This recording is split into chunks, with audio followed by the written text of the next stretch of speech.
Hi, Rich. Hey, Matt.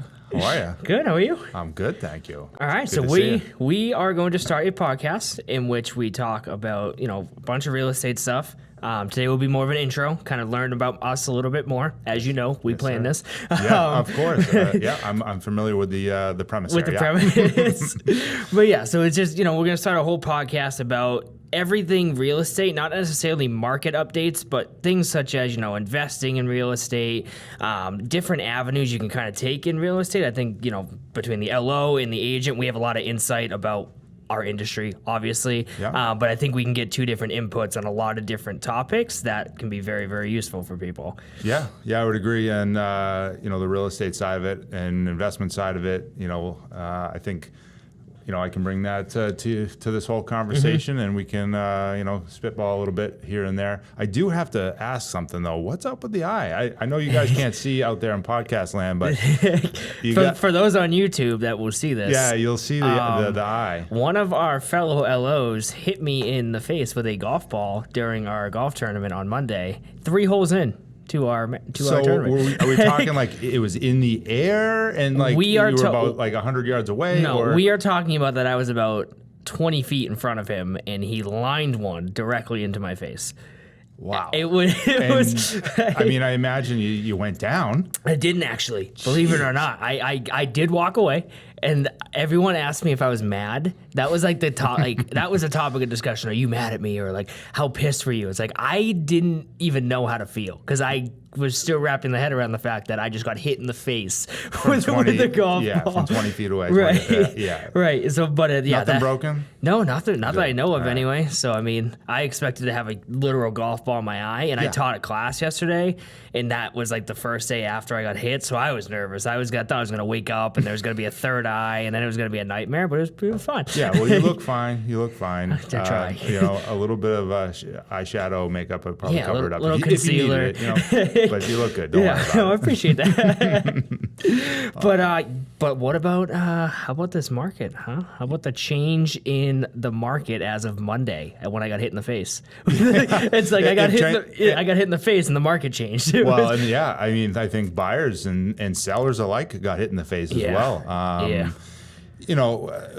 Talking to 2 months' time, 3% interest, from the mortgage standpoint, rate change, that's going to do a lot. And then, this week alone with federal interest rates going up. And then, the real estate market interest rates going up. Yeah. I mean, from the real estate perspective, that does a lot. Yes. That does a lot. That's for sure. the buyers that are out there that need to buy and sell, they're buying and they're selling. Yep. I think we're also seeing days on market, kind of get a lot longer. Yep. It used to be that, if it was on the market for 5 days, that was about average. Right. Before it got an offer. But we're seeing 14, 21. Yep. It doesn't mean that it's not selling. It doesn't mean that it's not. That's normal. Yeah, that's normal. like normal. That's what it should be, right? Like, average days on market went way, way, way, way down. Yeah. Nationally. Right. The last 2 years. Right. But now we're coming back to normal.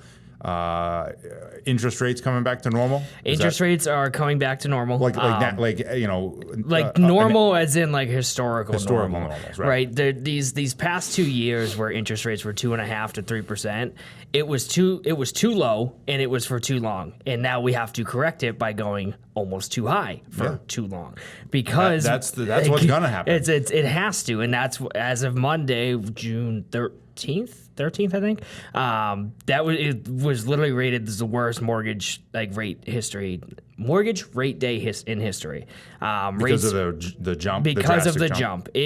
I literally priced people out that I priced 10 days earlier that were at about 5.5 that were now at 6.5 in a 24-hour time frame. Yeah, that's obviously that's a huge difference. So, for those that don't know, let's say on a $400,000 house is about $350 a month, give or take. Yeah, it takes away a lot of purchasing power. That's a lot of purchasing power. And that's going to affect not only the buyers that are shopping for homes and what they can afford, but what the sellers can get for their home. Yep. Right? We're not talking crash. We're just talking adjustment. Yep. Yep. I mean, it has to. The prices, they have to come down. It just naturally speaking, the demand is going to come down. And a basic macroeconomics says to meet that, the pricing then has to come down. Yes. The last 2 years, we've seen about 50% appreciation on homes. Yeah. Are we going to see a 50% reduction? No. I would be shocked. No, that would be a complete, we'd be screwed. Wouldn't honestly. be that great. Yeah.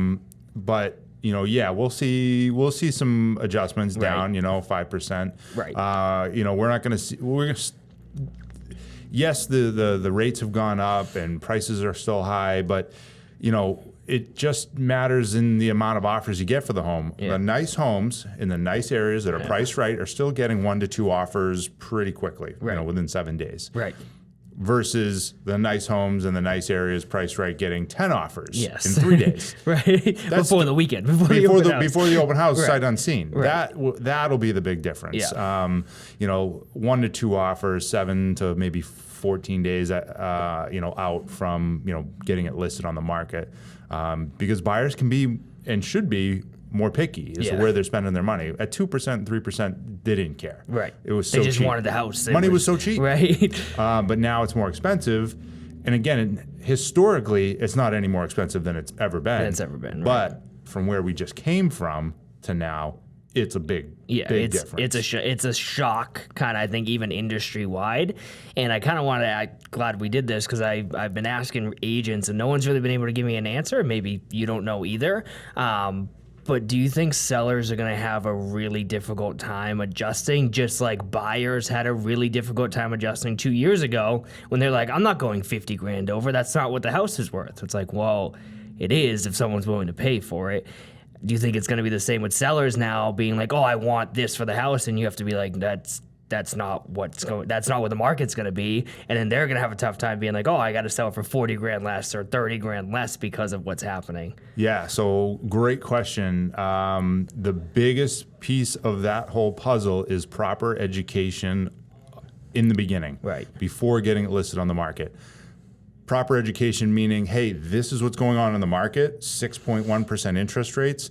Look at these other similar homes over the last 6 months. Actually, let's go back the last 30 days because that's really the biggest change. To do again. These 5 had price reductions. These 7 are still on the market. These 10 have sold. Right. Look at where they were listed at. Look at where they're sold at.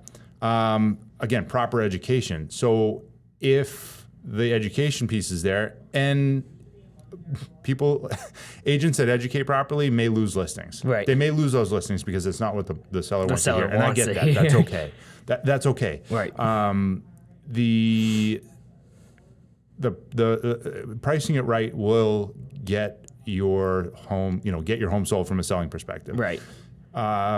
There are a lot of sellers out there that, may be like, oh crap, I want to jump on this, 2-year, crazy train we were on.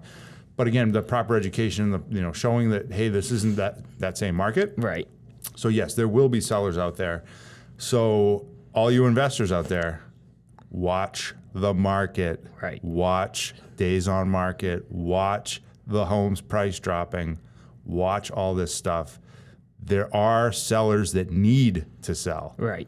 Not all of them need to, but they just want to. Right. Find those ones that need to sell. There are opportunities. Investors, watch the market. Right. Right. This is a prime time. Like these sellers that need to sell, again, how can you identify them? Well, watch how quickly they're dropping the price. If it's after the first weekend, every 5 days, that's a motivated seller. Right. After the first weekend, that's a motivated seller. Yep. Are you a cash offer? Can we make you a cash offer? Mm-hmm. Can you be just someone, just a regular buyer, right? Just a regular buyer. Let's say, you want to buy a house. You maybe don't need to, but you want to, and you have some, you definitely want to get into it. Right. Okay, let's not go look at the houses that have been on the market, that haven't gone on the market for the first weekend. Right. Let's look at the houses that have been on the market for about 14 days. Right. Because guess what? They are out there. Right. They weren't 2 years ago and last year. They're out there now. Well, like I just told you beforehand, I just had somebody that's going to put in an offer today on a house that's been on the market for 25 days. Yeah, and that's nuts. And it never went in escrow. It never went under contract. It's just nobody putting an offer in on it, and it's at that price range of $600,000. And that price range, I feel like, is going to get hammered because of these rate jumps, and it makes such a huge difference. I priced her out at 3% and then 6.5%, just to show her the difference, and it was literally $1,100 a month. Yeah, yeah. So 3 months ago, perfect, all day long. Now you're talking $3,100 to $4,200, $4,300 a month. Like, big just difference. thinking about a $4,200 a month mortgage for people is like, what? Right. Well, exactly. And the sellers, again, that's not an unrealistic seller, right? The 600,000. It's not an unrealistic seller. It's not priced wrong when you look at the market. It's not. It's not like, oh my God, that's way off. Like, right. That's what market value is for that property. But it'll be a fact of having to wait for the person that can afford that home at these new interest rates. Right. Whereas over the last 2 years, 3%, everybody could afford it. You know, they were willing to afford it because it was so cheap. Money was so cheap. Yeah, that's true. Right. You know, they just have to wait. Right. And, you know, hopefully they've got some showings to say that, well, it's a good home, people like it. Right. They just don't like the monthly payment that, you know, it comes with. Right. The biggest, I think, impact we're going to see is that all these people that got either refied their rates to 3%, they're not going to be selling to step up. No. All the people that bought over the last 2 years, even the last 4 years, because rates were, you know, 5.5 or below, the last 4 years, they're not going to be selling to jump into a 6.2% interest rate. No, unless they have to sell. That's exactly it. But over the last 2 years, everyone was selling because they made all this money. Things were so cheap. Right. From a buying perspective. So yeah, the step up market, unless they have to step up. Yeah. You know, they're having triplets and they need, you know, 3 more rooms. Right. That they didn't plan. Well, they might want to step up. Right. But those step up buyers, if they're in that low interest, they're in there for a while. Right. It just doesn't make sense. It's definitely a crazy time out there. So right it's going to now. reduce the amount of homes available, right? Right. Because those people, the step-up market is the prime first buyer market. Right. And if those people aren't selling their $400,000, $500,000, $600,000 house to go into that $8-9 million price range now, which is now where it is. Yeah. Like the inventory stops. Right. So like now first-time buyers can't get a house because no one's selling because those people don't want to step up for a more expensive mortgage. Right. It's tricky. So Like, the demand is not going to change. Right. Right. And so it's still going to be a high demand because no one's selling versus everyone's selling and demand, you know, buyer demand being so high because rates are so low. So back to my investors, landlords, there's going to be more renters. Yeah. There's going to be even more renters than there were the last 2 years. Right. Right. Because those first-time buyers can't step into a property. They can't afford a property anymore. Right. So now we're going to have more renters Right. to choose from. Which is already a competitive market. Yeah. Like, And guess what? These renters are pre-qualified for a mortgage. Right. That's great. So they instead of an app almost, you just say, hey, I got pre-approved for a $600,000 mortgage. I'll It's take like, that. I think you can afford this rent. Like, I'll take that for my properties. Definitely. Right. Oh, yeah. Definitely. Yeah. You've got a pre-approval. Fantastic. Right. That's a great tenant. Right. I mean, if they can afford a house, they can afford the rent. Yeah. So, you know, go through the screening process just like everybody does. Right. And, you know, it's, you know, those things help you stand out from a renter standpoint. Right. So buyers that are now becoming renters, you know, utilize that to your advantage. Right. Right. Yeah, definitely. So let's shift. What do you do outside of real estate, Rich? Oh, boy. What don't I do? I've got a 5.5-year-old and an almost 4-year-old. Everett will be 4 in July. That's a hectic house. Yeah, that's fun. That's fun. It's fun. They're doing t-ball, so I coach the t-ball team. Yep. That's herding cats. Yeah, that's so. for sure.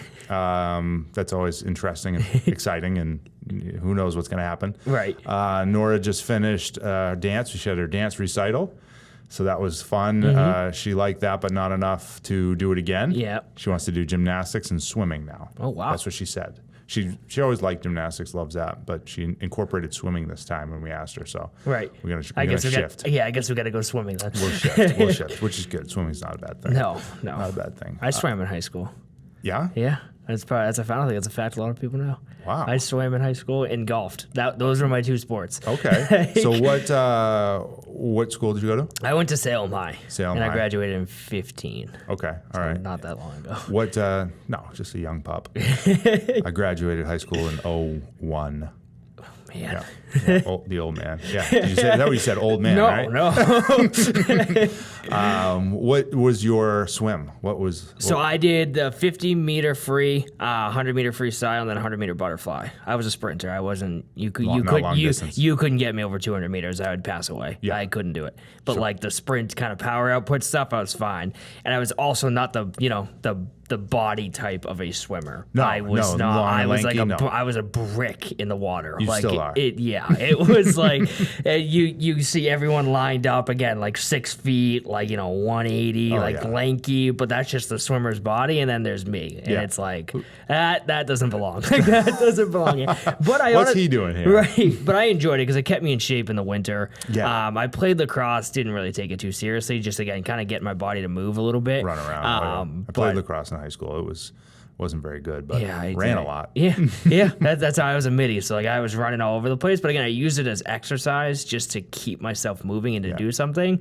I hated going home after school and just doing my homework and then sitting. Yeah. I'd get bored, and I can't even do that now. So like back then, when I had a bunch of energy, it was like, oh no. Right. Yeah, I was into baseball. I did baseball all my life, and then the last 2 years of high school, I went into lacrosse. Yeah. At that time, I was sick of sitting at third base waiting for the pitcher and catcher to stop playing because that becomes the game. Right. It's the pitcher and the catcher. Yeah. Pitcher and the catcher, and maybe there's a hit. Maybe it comes to you. Maybe it doesn't. Maybe right.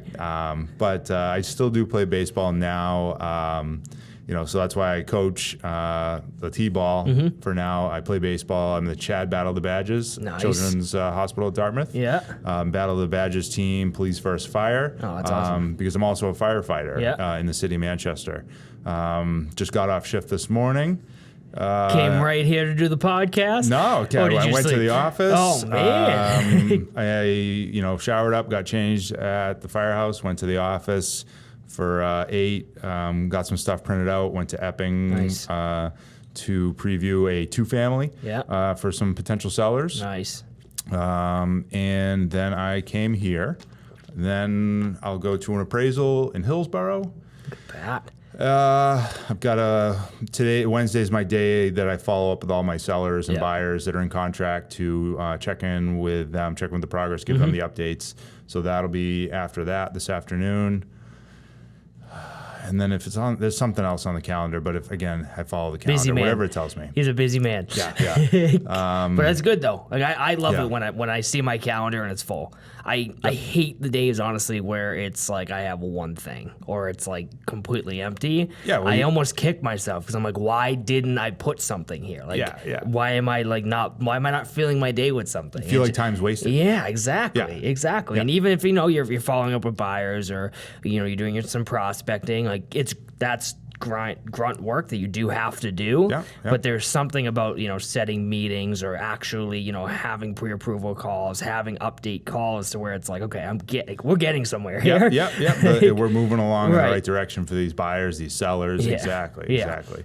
That's I also own a few properties, multifamilies in Manchester, and one 4-unit in Newmarket on the water, which is nice. Yeah, nice. It's nice to get into a property on the water, not pay $1 million. That doesn't suck. That doesn't suck. And let the tenants help you pay the mortgage. Yeah. That's what I got going on. Right. Outside of here, I pretty much just do CrossFit. Nice. And I go every. You got the body pretty much for it. I got the power body. Yeah, like I got the better body for that one. Yeah. I got more built for that. Yeah, not the swimming. Not the swimming. And I still golf, as we know, because I got hit in the face. Yeah, I think really the problem there was that you were standing in front of the guy swinging.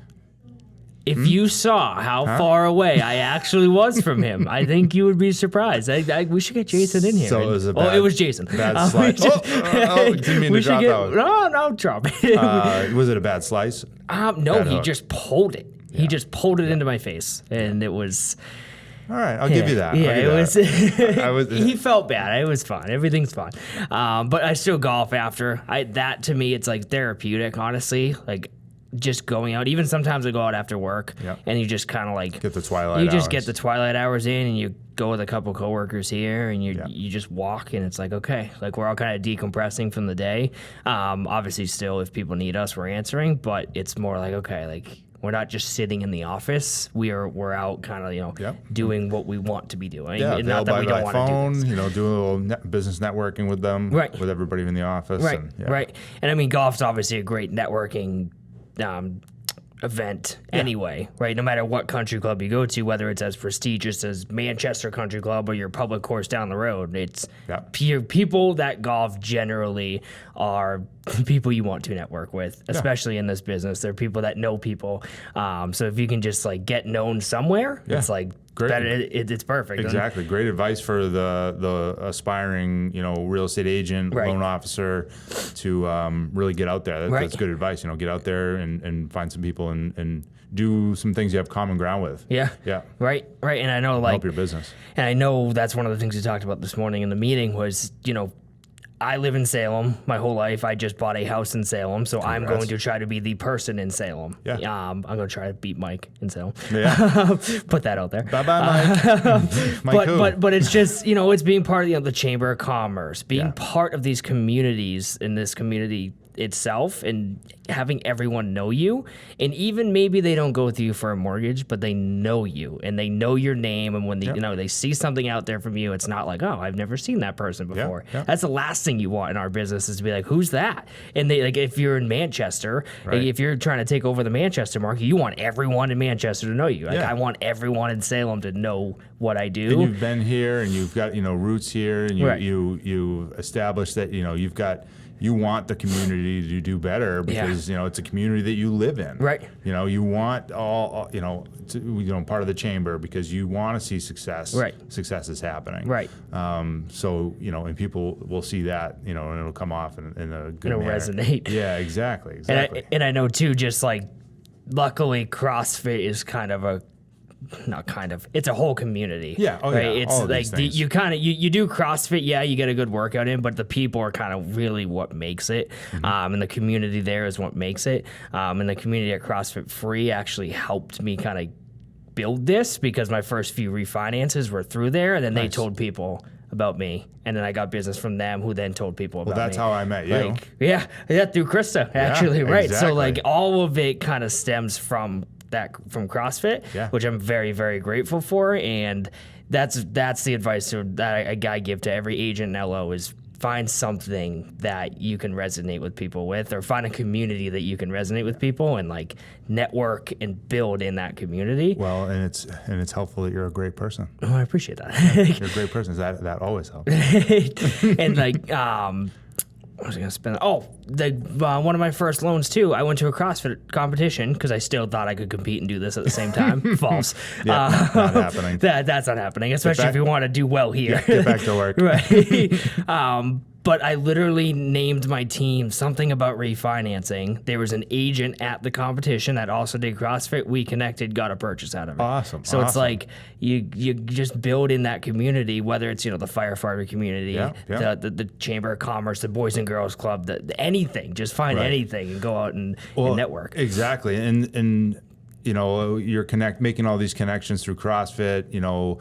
I actually invest with one of the other firefighters on the job in Manchester. Right. And, looking for more people that want to do that too, that want to invest, either, time, effort, or money, whatever it is, to be able to, so that we all succeed. Yeah. That's the goal. That's the goal in all this. Yeah, it's like helping buyers succeed, sellers succeed, investors, other agents, other lenders. Right. So that we can all grow. Your community. Right. Whatever it is, it's so that they and we can succeed. Right. And be better than we were the day before. Right. Yeah. Right. Just like you go to the gym. You don't go to the gym to be worse than yesterday. Right. You go to the gym to be better than yesterday. Right.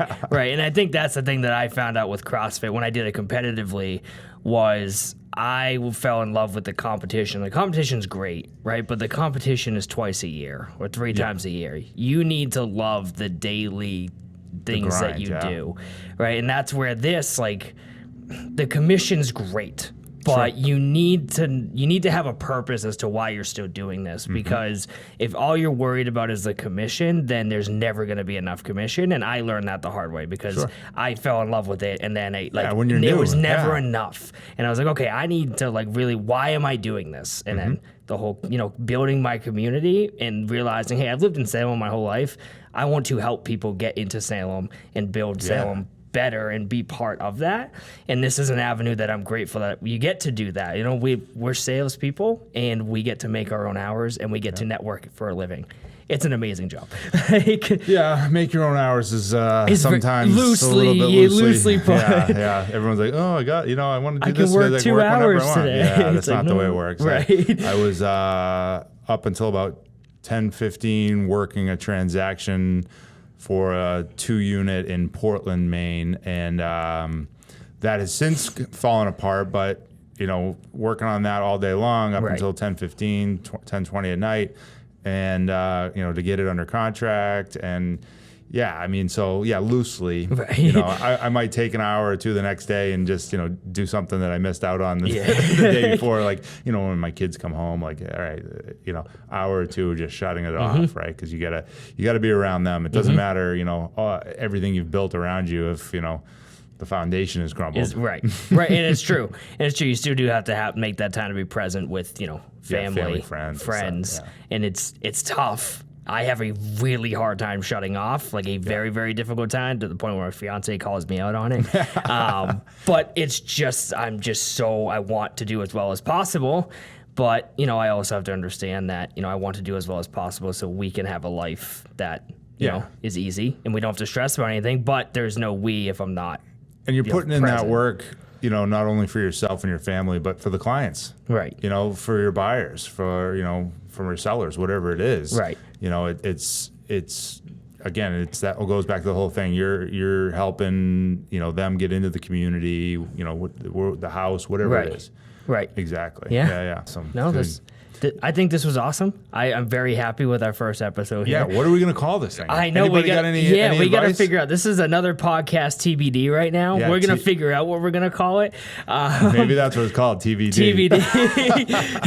But we're gonna aim to do weekly, even if it's just quick 15, 20, 25 minute, on a specific topic, whether, like I said, investing, wholesaling, anything on real estate, lending, maybe one week, anything at all about even what's happening. I do have to drop a plug for the NHREA, the Real Estate Investors Association, second Wednesday of every month in Manchester. Yeah. There's a lot of them out there. There's Pints and Properties at XO and Elm on Thursdays. There's a lot out there, and we can chat more about those. And and if you want to find out more about buying, selling, or investing, certainly reach out to me. Yes. 603-255-5224. You can go on www.findnhhomesforsale.com. Perfect. There's a lot out there for that. Yeah. And we'll put all that on the YouTube link. We'll put it below. Can we put it in the podcast link? I'm talking to our cameraman. Can we put it in the podcast link? Okay, perfect. Yeah, so we'll put all of it in there, all the contact info. If you want to even drop that, the New Hampshire real estate, like, that's what this is about, is getting exposure to as many people as we possibly can. Yeah, exactly. And providing the benefit and the value to the people that, maybe don't, not sure where to start. Right. Well, we're here for that. Rich is a great guy who clearly can work hard for his clients. Yeah. I try to do my best at anything that I do. Just stay out of the way of the golf balls. Right. Just stay out of the way. Don't hit me with a golf ball. Well, he'll take a golf ball for you. Right. We know we can do exactly. that. We can do that. Right. We got to figure out how to put my phone and be able to call in, because next week I'll actually be at the firehouse on a Wednesday. Okay. But yeah, we got to figure out how to get my phone hooked up to this thing. Yeah. I'm sure as I look over the camera guy, maybe they do it for podcasts. I'm sure that we can figure it out. We can figure out a way to somehow get this thing done. But awesome. Super speaker. Stay tuned for more. We're going to drop one every single week. Cool. Peace out. TBD. Bye-bye. See ya.